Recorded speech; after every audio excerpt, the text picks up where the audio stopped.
Well, my husband and I opened a business about 7 years ago, and we started as a furniture company, and then we added a hardware. And when we added the hardware, we moved it to a different location.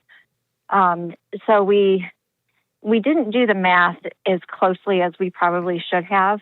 And I don't do any of the financial end, and I'm just coming into now where we've got more debt than what we can handle. So I'm kind of wondering where we start. Like we're scraping by, we're making it, but summers are always slow for us, and I just haven't had any insight into it. So I'm making decisions, and he's allowing me to when he's doing all the book work, and it just when I looked into the debt ratio that we have, like it. So he's running up debt, and you didn't realize it because the bookwork was on him? Correct. What kind of debt do you have, and how much? I think we've got 80,000, and we're in a smaller. We're not in Cleveland. We're in a small suburb of Cleveland, so it's not a huge area where we're getting a lot of business. But we've got about $80,000. Who do you owe the $80,000 to? Credit cards and loans that I didn't know that we had. And it's basically, we're paying interest to credit cards every month now. Well, I mean, $80,000 is, you have a bank loan, or you have $80,000 in credit card debt? What, you don't know the breakdown? No, we've got $42,000 in credit card debt at like 27 to 30% interest. And then we have another, I want to say 40, I've got it right here, another $40,000 in loans at 14% interest. And who are those loans with? Two of them are with QuickBooks, so they were no origination fee, and then the credit cards are with Capital One and American Express. Okay. Okay. And I will say, I found this out in April, and in May, I was able to pay one off, and in June, I was able to. So we are making headway. I just feel like I'm pouring all of everything that we have. Do you know what your profit was in 24? We did $1.5 million. No, that wasn't profit. Right. I don't know that, no. Okay. That was I'm going to guess probably 30%. She had $300,000 come in and you went $80,000 in debt?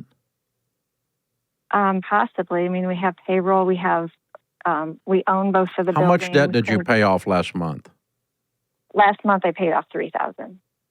And the month before? $1,500. Okay. And that's all you could do? Right. That leaves us scraping this month. And how much are you guys paying yourselves? Not enough. We are taking salaries at about $50,000 each. No, total. Together. Yeah. Okay, so there's no profit. Yes, exactly. Your profit's $50,000 plus $3,000 a month. So on a good month, yeah. Yeah. Wow. So, so if you make $1 million and you only make a profit of $80,000, that's an 8% profit margin. Most businesses can't stay open doing that. And I'm seeing why. And you've is the hardware business, is it less, do you have any idea if it's less profit per unit or per item than the furniture business? Which has the best margin? Do you have any idea? They're both about the same. Okay. It's just that my sales are so much more than, like, he can $32 and have 30 transactions, and I have one transaction every 2 or 3 days. And how many employees do you have? Well, I don't have any, and he has 2. So that's I'm the so other confused. Part. How could one of you? Do you not own these things together?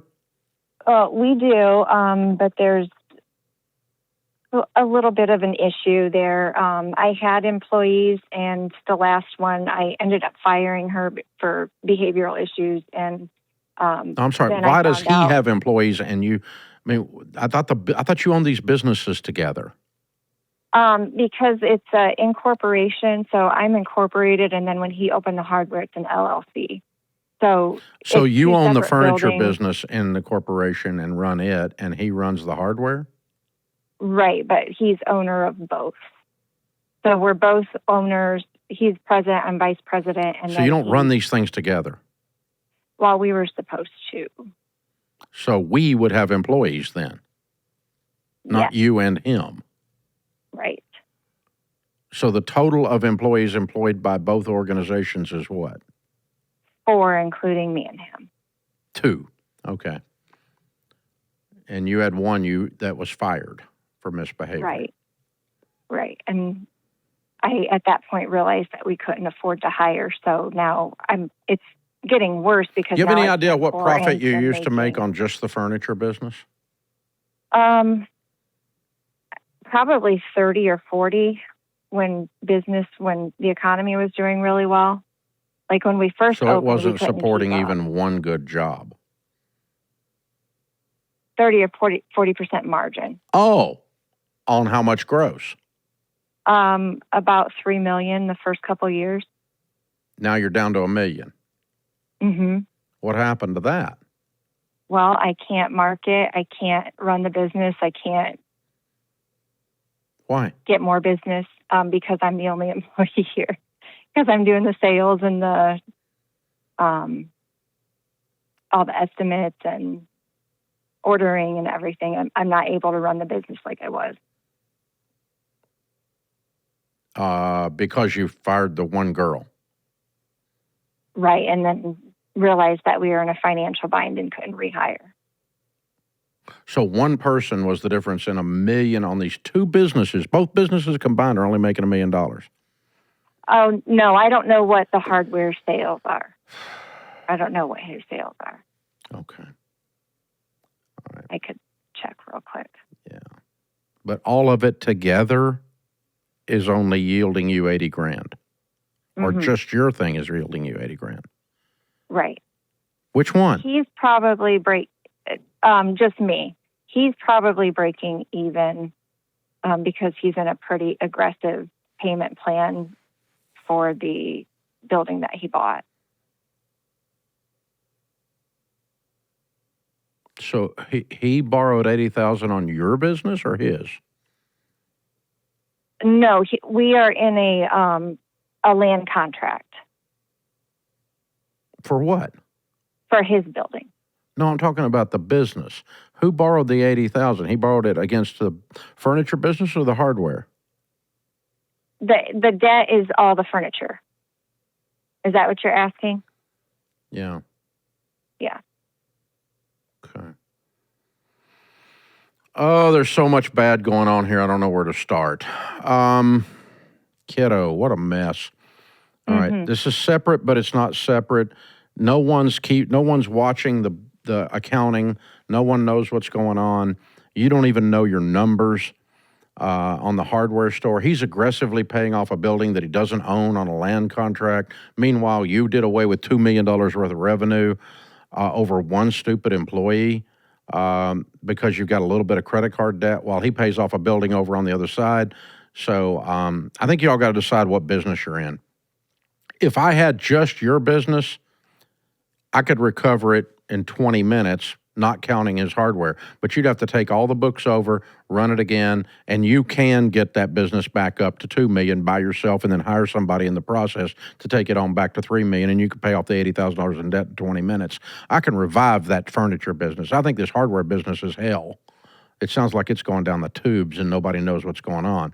But you guys have so separated this and then not separated it and don't know what the flip is going on with your numbers, either one of you. And he went and he borrowed money on your furniture business, although technically you both own all of it. I understand that. And I want you to own it together from a marriage standpoint. But, it's separate, but it's not separate. You don't know the numbers on your own thing you're supposed to be responsible for. So I think you guys have got to decide what business you're in. If you're going to separate and run the business over here, the furniture business to the side, I think you can recover on that. You don't have any numbers on the hardware, so you can't tell what's going on there. But, and I don't know if he borrowed the $80,000 on your furniture because his hardware store wasn't making it. I kind of think that might have been what happened, because I think this hardware thing's up a creek. That's what it sounds like. And it's a land contract, which is the worst possible deal you can do. If the guy you're buying from gets sued, you lose everything, and you didn't do anything wrong, even though you're current on your payments. So never do a land contract. Horrible structure for buying something. And you don't need to buy a building on a business you haven't even owned yet, haven't even made profitable yet. So y'all have done so much wrong on the hardware side. I think I think your best bet for survival is for you to separate your efforts, let him try to survive over on the hardware, but he may take the whole family down with that. Kid, I don't know what to tell you. I think someone needs to get deeper in with you than I can do on this podcast, because you don't have all the numbers and I don't have him on the phone to chew him up for the stuff he's doing wrong. So I want to love both of you well and give you some truth, but you need to get a clear plan and a clear understanding, both of you, of all the numbers and exactly what it takes to keep the hardware business afloat and running, and what it takes to grow the furniture business back to what it was in its glory. It's ridiculous to give up $2 million worth of revenue over one employee. That's ridiculous. And I don't think that's actually what happened either. I don't think one employee was generating $2 million worth of revenue. So I think you got to get further into it than that, Sarah. There's a lot going on here y'all got to work on. I'm sorry. I wish I could be more help, but I can't get my hands around what's happening here. I apologize. I wish I could be more of a blessing to you. I hurt for you because I've been where you are, confused and stumbling, but you need lots of clarity and lots of detail, both of you putting everything out on the table, and then from that, the plan should emerge for you. And maybe get a good coach in your corner. Maybe that'll help too.